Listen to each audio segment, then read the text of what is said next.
Esse é o podcast Leitura Cast, da Fundação Observatório do Livro e da Leitura.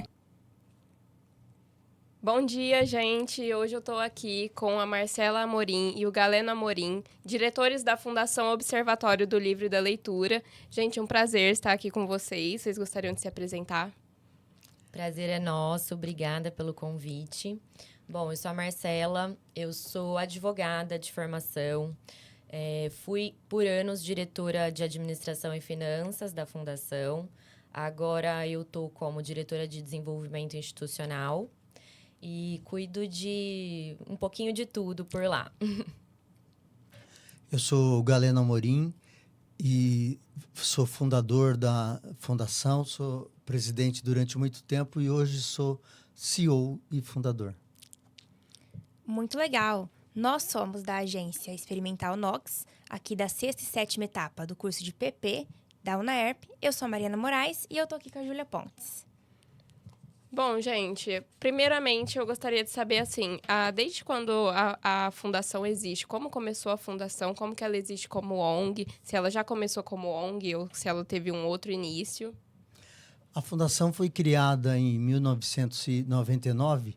No início, ela era um departamento dentro de uma pequena editora que nós tínhamos chamado Editora Palavra Mágica. E ela foi crescendo, foi desenvolvendo novos projetos, até que todo mundo queria trabalhar dentro dela. E aí a gente percebeu que era a hora de institucionalizar, transformando numa fundação. Perfeito. E a ONG, ela é local daqui de Ribeirão, ela atinge a região toda, ela atinge o país? Qual que é o tamanho, assim, que ela engloba em região mesmo, aonde ela atinge? Tá, a sede dela é Ribeirão Preto, portanto tem uma forte pegada local. Boa parte dos nossos projetos são desenvolvidos em Ribeirão, mas desde o início ela tem uma forte atuação regional. Várias cidades da região recebem nossos projetos. Agora, de muito tempo para cá, ela começou e ampliou para o estado de São Paulo. E através dos seus projetos online, feitos eventos pela internet de formação, ela passou a ter uma atuação nacional, presente em todos os estados brasileiros e até no exterior, entre aqueles que falam português. Perfeitamente. Marcela, conta um pouquinho pra gente quais são os projetos que a ONG possui atualmente. Mari, o Observatório do Livro atua em duas frentes, né, principais. Uma é a formação de leitores, através dos projetos de leitura diretamente para formar leitores, e a outra é a formação de mediadores de leitura, de pessoas multiplicadoras da leitura.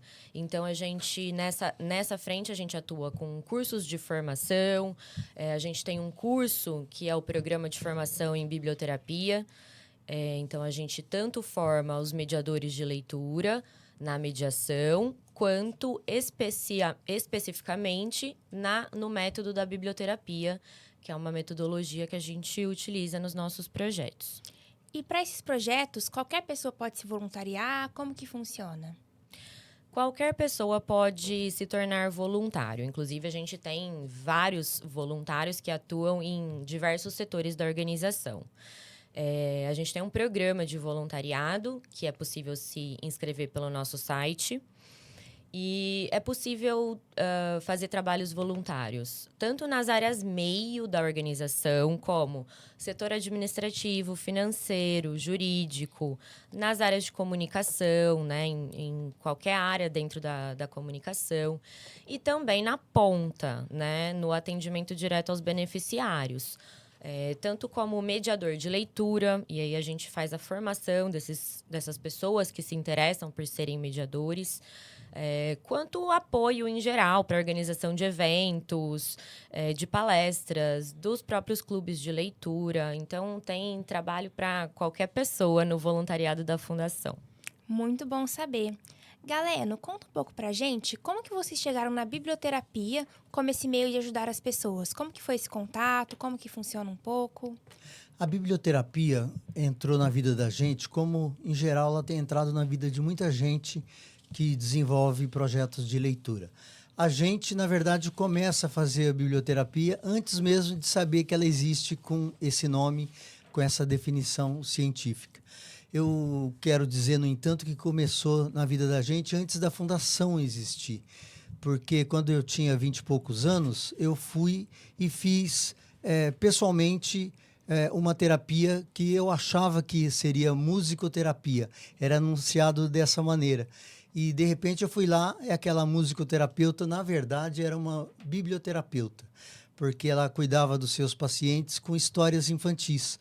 Contava fábulas, contava histórias, a partir disso a gente interagia. Minha família inteira foi fazer. Quando a fundação foi criada, daí a um tempo, a gente optou por trabalhar esse método, porque a biblioterapia permite que várias questões, vários problemas, dificuldades das pessoas de um modo geral sejam trabalhados a partir de livros. Então, cada vez que a gente entra dentro de um livro, lê uma história, toma contato com um personagem, você está vivendo uma outra situação. E, por exemplo, se aquele personagem deu certo num problema que ele tinha, e você logo raciocina, opa, também pode acontecer comigo. Então, aos poucos, a gente foi introduzindo nos nossos clubes de leitura, nos nossos projetos em geral, de uma forma mais aplicada. Posso complementar? Claro. Na verdade, através da biblioterapia, né, que a gente chama popularmente de terapia através dos livros de literatura, é possível que as pessoas se desenvolvam emocionalmente, socialmente, através das histórias, das experiências, dos personagens. As pessoas identificam situações vivenciadas por elas, né, na sua vida pessoal, dificuldades, questões que elas precisam lidar. E aí, através disso, através da experiência da leitura, do livro e daquilo que ela vê naquela história, ela consegue se desenvolver e resolver suas próprias questões internas. Então, a biblioterapia é muito potente e por isso que a gente usa ela como metodologia nos nossos projetos. Muito interessante. E eu ia perguntar para o Galeno se tem alguma história de transformação na vida de alguém, de superação, que você acha muito marcante, que seria interessante trazer aqui. Uma história sobre pessoas que se transformaram através da biblioterapia. Tá bom. Tem uma história que aconteceu no sistema prisional, onde nós estamos desde o ano de 2009, com o Carlos. O Carlos, ele estava preso pelos crimes que cometeu, tinha passado pela antiga Fundação Casa e depois voltou a ser condenado no sistema prisional comum. De repente, caiu na mão do Carlos um livro, por sinal, um livro que eu tinha publicado, sobre o Ronaldo Fenômeno. Era um livro chamado Carrasco de Goleiros, e a partir desse livro que ele topou ler, porque ele dizia que não gostava de ler, não gostava de estudar, mas esse era um livro de futebol, então ele se interessou, folheou a capa, depois algumas páginas dentro e tal. E aí entraram outros livros na vida dele, os clássicos, outros autores, outros temas. O Carlos, aos poucos, foi se tornando um leitor. E a cada livro que ele lia, ele crescia. Em vez da gíria do mundo do crime, do cárcere, ele passou a ampliar o vocabulário, passou a ter novo repertório. Aos poucos, ele fez pedagogia estando preso. Quando saiu, ele recebeu uma bolsa de estudos da universidade, por sinal aqui da UNAERP, se formou advogado e hoje ele está em Portugal, morando, trabalhando. E o Carlos foi alguém que se descobriu através dos livros. E aí ele passou a usar esse novo conhecimento dele para apoiar jovens e afastá-los do mundo do crime e aproximar do mundo dos livros. É um clássico resultado propiciado pela biblioterapia. Nossa, é uma superação mesmo. Eu ia perguntar, Marcela, você tem alguma outra história marcante para acrescentar? Eu queria só complementar essa história do Carlos, né? Dizer assim que a gente tem muitas histórias de transformação em vários cenários, né? Mas só aproveitando essa história já contada para contar um pouquinho mais sobre ela, porque é uma história muito bacana mesmo da gente acompanhar. E a gente acompanha até hoje. dentro do presídio, né, assim, descobrindo esse universo dos livros, né, dos clubes de leitura, que o Carlos começou a participar, se tornou monitor, ou seja, passou a influenciar outras pessoas ali dentro mesmo, ele não tinha nenhuma perspectiva do que ele ia fazer quando ele saísse da prisão. O que acontece com todo mundo que está ali preso, né? Sem saber como ia ser recebido na sociedade e tudo mais.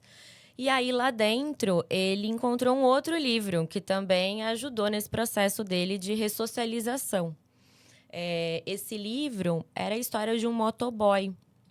E aí ele falou, é isso que eu vou fazer quando eu sair. Então, desde lá de dentro, ele começou a juntar o dinheirinho que ele ganhava, né, trabalhando dentro do presídio.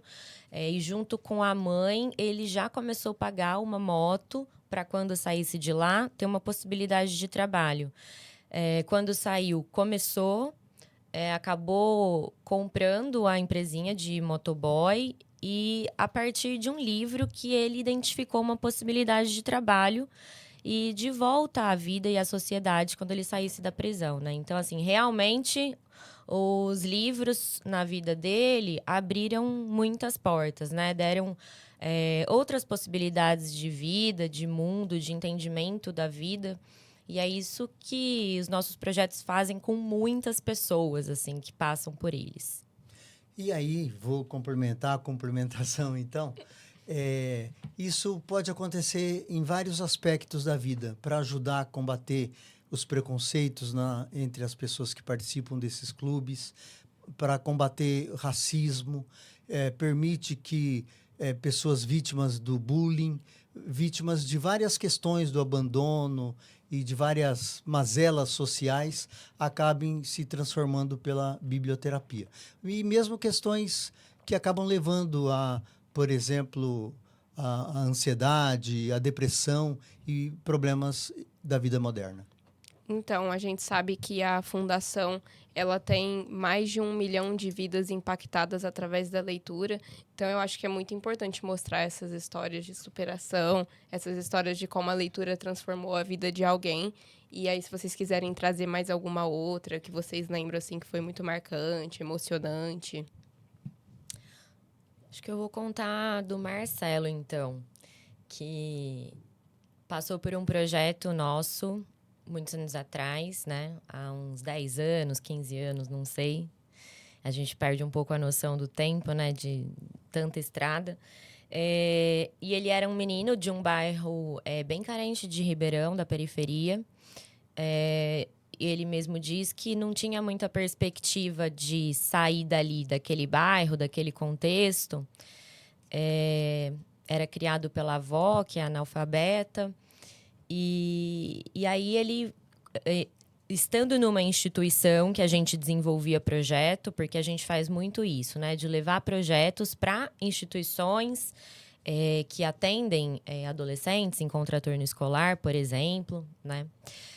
Ou instituições de longa permanência para pessoas idosas também, é um outro exemplo. A gente leva os nossos clubes de leitura para desenvolver nesses lugares. E aí a gente desenvolvia esse projeto, que era uma oficina de leitura e escrita, numa organização que ele participava, né? E a partir disso ele passou a ter contato com os livros, com a leitura, com a escrita, e através da escrita começou a se expressar. E passando por isso, num período que antecedia a entrada dele no ensino médio, despertou para ele um outro universo e outras possibilidades de vida, né? E aí ele passou numa universidade, estudou, fez mestrado, faz doutorado, e deu um caminho completamente diferente para a vida dele do que ele achava que estava ali, presente para ele, né? Então, isso é muito bacana, né? Realmente, assim, dá novas possibilidades, novos caminhos e uma possibilidade de ter uma vida diferente. Uma nova perspectiva, né, de vida. Eu acho que fica claro, assim, o papel da Fundação na vida dessas pessoas, em transformar, assim, dar uma esperança por meio da leitura. E eu queria saber, assim, se a Fundação, ela já foi contemplada com prêmios, se ela já foi reconhecida, tanto no passado, assim. Ao longo da história, a Fundação recebeu vários prêmios. Prêmios pela gestão administrativa com competência e também prêmios pelos seus projetos. Então, projetos História da Gente, recebeu prêmios do Ministério da Cultura. Os projetos no passado de educação para o trânsito. Vários deles foram homenageados, foram reconhecidos e individualmente, né, eu recebi alguns prêmios também por conta da gestão à frente da Fundação e os próprios projetos. E também, isso são quase 27 anos de história, né? De uns anos para cá também, a gente recebeu a certificação de tecnologia social da Fundação Banco do Brasil. Nós fomos 2 vezes finalistas do Prêmio Jabuti na categoria de fomento à leitura. Recebemos o prêmio de melhor ONG de cultura em 2023. E agora, mais recente, no fim do ano, e que a gente ainda está para receber, a gente foi indicado como finalista, a gente ficou como finalista, né, no Prêmio Viva Leitura do Ministério da Cultura e do Ministério da Educação, que é o prêmio mais importante atualmente na área, com o nosso projeto, que na verdade se tornou um programa para pessoas em privação de liberdade. Então, tanto para pessoas adultas que estão no sistema prisional, quanto para adolescentes que estão cumprindo, né, as medidas socioeducativas de internação. E também com a jornada de leitura no cárcere, que a gente desenvolve há anos. E em parceria com o CNJ, a gente consegue transmitir para os presídios e para as pessoas que estão ali dentro assistirem e participarem ao vivo. E na última edição foram mais de 400 unidades prisionais no estado participando, com mais de 10 mil presos assistindo, interagindo ao vivo ali com a gente, ouvindo falar e também dando seus depoimentos, né, sobre essas práticas de leitura no sistema prisional. E aí, mais recentemente, já vou emendar, a gente recebeu o prêmio, um selo da FUNAP, que é a fundação que cuida da educação nos presídios no estado de São Paulo, que é o selo Ressocialização, reconhecendo que o nosso trabalho com os clubes de leitura nos presídios, aí desde 2009, tem esse atestado de ser capaz de contribuir para a ressocialização dessas pessoas que estão privadas de liberdade. Muito interessante. Eu queria perguntar para vocês se em qual momento assim vocês sentiram, se foi com prêmio, se não foi, que vocês sentiram, por exemplo, uma sensação de missão cumprida ou um certo orgulho, assim, se teve algum primeiro momento, assim, queria saber. Olha, eu acho que a primeira vez que nós fomos lembrados por um prêmio mostrou para a gente que o caminho estava certo. A direção estava certa e que precisaria apertar o acelerador porque é preciso, em algum momento, ampliar o número de pessoas beneficiadas. E foi nesse momento em que a gente, além de desenvolver os projetos próprios, com o passar do tempo, a gente veio a implementar ações usando a internet, que é uma capacidade extraordinária de atingir mais pessoas, a ponto de um dos eventos que a gente fez de formação, que é o Congresso, na época, Nacional da Leitura, porque hoje é internacional, a gente chegou de uma única vez, num único evento, a atingir 70 mil pessoas. Na última edição da Jornada da Leitura no Cárcere, nós tivemos 124 mil impactos. Então, isso foi acontecendo paulatinamente e foi mostrando que é por aí o caminho. E, na verdade, assim, vou falar por mim. Toda vez que a gente é indicado para um prêmio, recebe um prêmio, ou na hora, né, naquele momento da cerimônia, é anunciado como premiado, é muito emocionante, né? Porque, além de ser um reconhecimento do nosso trabalho, é também saber que a gente está indo no caminho certo, né? E que tudo que a gente faz e que não é fácil trabalhar no terceiro setor, tudo que a gente faz sentido, né? E ter o reconhecimento disso é muito bacana, né, para quem faz. E sempre que também a gente atinge um marco como esse, né, de um grande número de pessoas atingidas, impactadas, é especial. Porque a gente sabe que, na verdade, sim, tudo que a gente quer com o nosso trabalho é chegar no maior número de pessoas possíveis e ter cada vez mais essas histórias de transformação. E saber que está fazendo sentido na vida dessas pessoas, né? Acho que é importante para a gente. Eu queria só colocar um adendo, porque tem prêmios e prêmios, né? Esses são os prêmios formais de reconhecimento de uma instituição, que é ultra bacana cada vez que você recebe. Agora, tem um outro tipo de prêmio invisível, como o prêmio que eu posso dizer que recebi na semana passada, ao voltar à Biblioteca Nacional para fazer uma intervenção, uma fala num evento do nosso parceiro, que é o CNJ, o Conselho Nacional de Justiça, quando eu encontrei pessoas que estavam presas anteriormente, que assistiram e participaram ativamente dessa jornada de dentro dos presídios e que aquilo as motivou, as animou a elas pensarem assim. Daqui a pouco eu vou estar na rua e eu vou estar falando como essas pessoas que hoje estão lá fora. E essas pessoas atribuem a esse tipo de evento, esse tipo de projeto, por aí, a motivação que elas tiveram para dar uma mais virada música. na vida. Rádio Unaerp. Perfeito. E alguns desses prêmios, assim, que nem você falou, que são muito mais emocionais, muitas vezes eles têm até mais valor pra gente, né? Que você vê a transformar uma vida, eu imagino que isso não tenha preço. E eu queria perguntar, assim, alguns desses prêmios vocês receberam como Fundação Observatório do Livro e outros como Palavra Mágica, é isso? Exato. Porque a Fundação Observatório do Livro e da Leitura, né, que tem esse nome hoje, nasceu como Fundação Palavra Mágica, em 1999. E foi Fundação Palavra Mágica até 2015. Né? Então, todos os prêmios, reconhecimentos e projetos feitos até 2015 levavam o nome da Fundação Palavra Mágica. E aí, em 2015, a gente fez uma reforma, a Fundação, né, passou por uma reforma no Estatuto, com o intuito de ampliar as possibilidades de atuação, ter uma atuação maior em pesquisas, em políticas públicas, em publicações, e ter também um alcance maior, né, nacional e internacional.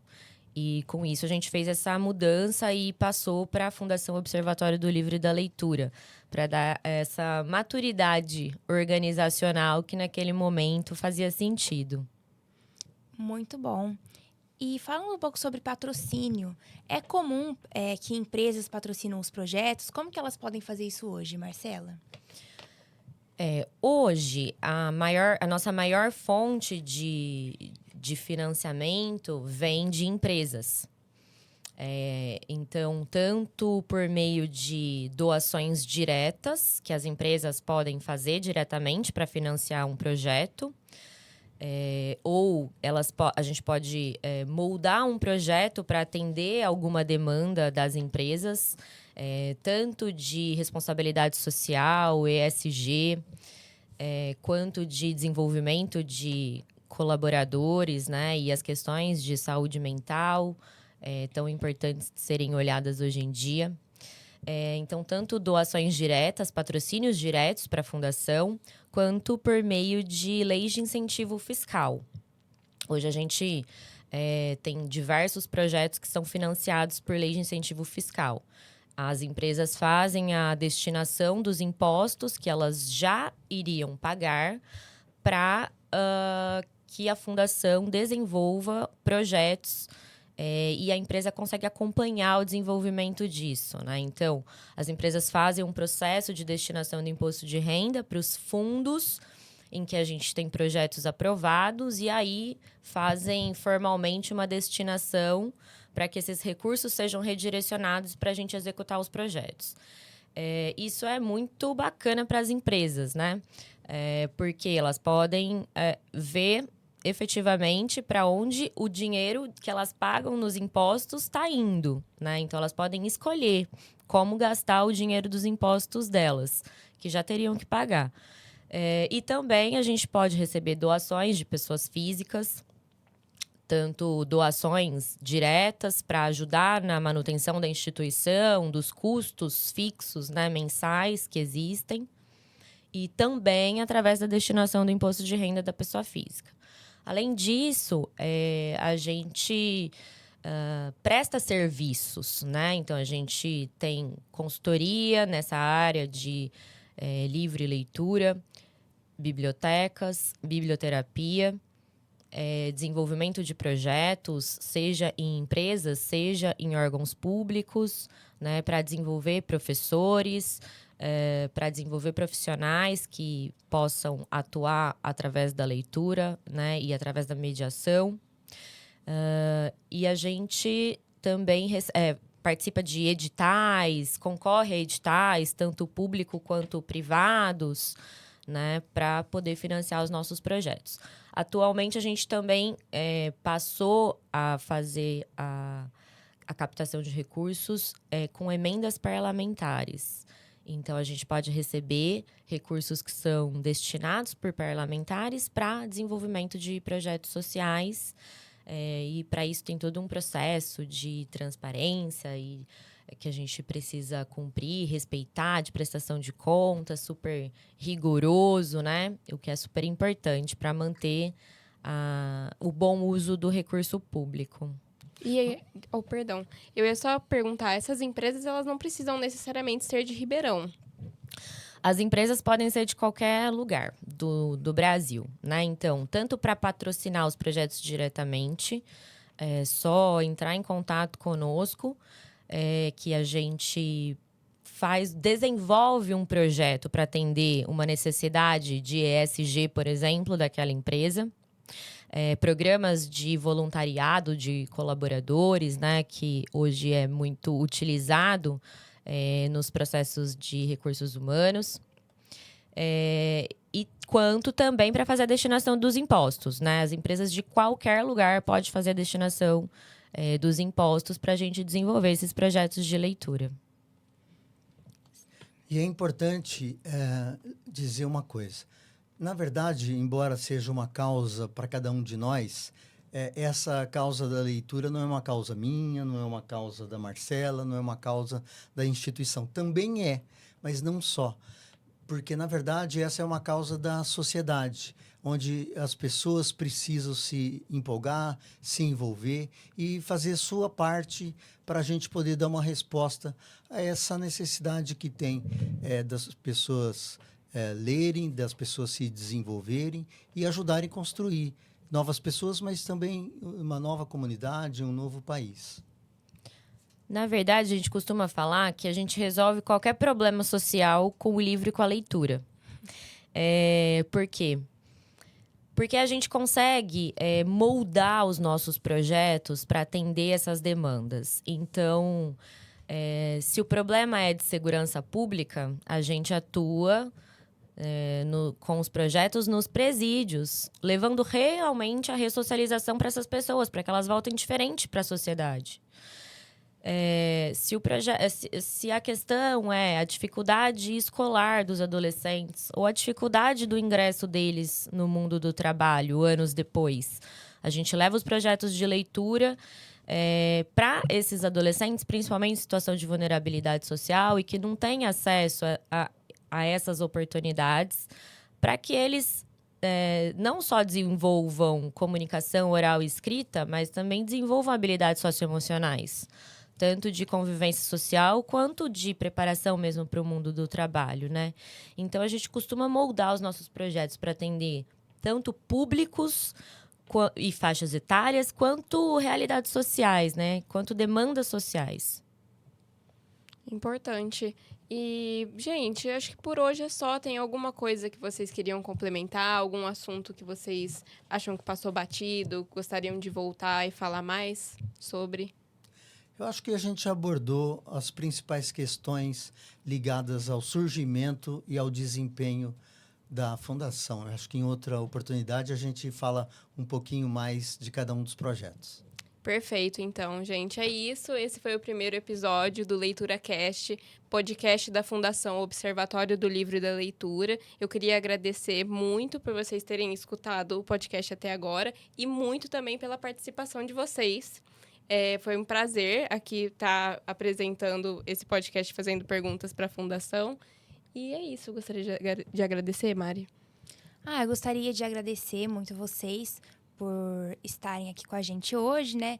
Por trazerem tanto conhecimento de vocês, quanto as histórias de vocês, que são lindas, assim, são muito importantes. Realmente a gente entende que livro não é só uma inspiração. Os livros mudaram muitas vidas e continuam mudando o tempo todo. E é isso, assim, queria agradecer. Vocês têm alguma coisa que vocês gostariam de falar? Eu que agradeço, né, pelo convite, pelo projeto, pela oportunidade. E queria falar para quem está assistindo, quem está ouvindo, que você também pode ser um doador, um apoiador dos projetos de leitura e transformação.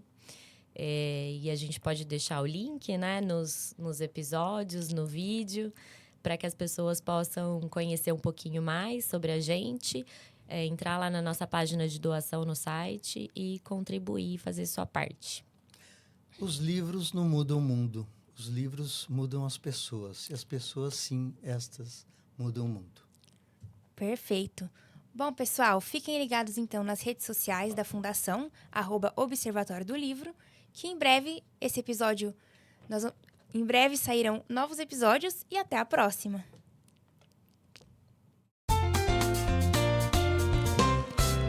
Esse é o podcast Leitura Cast, da Fundação Observatório do Livro e da Leitura.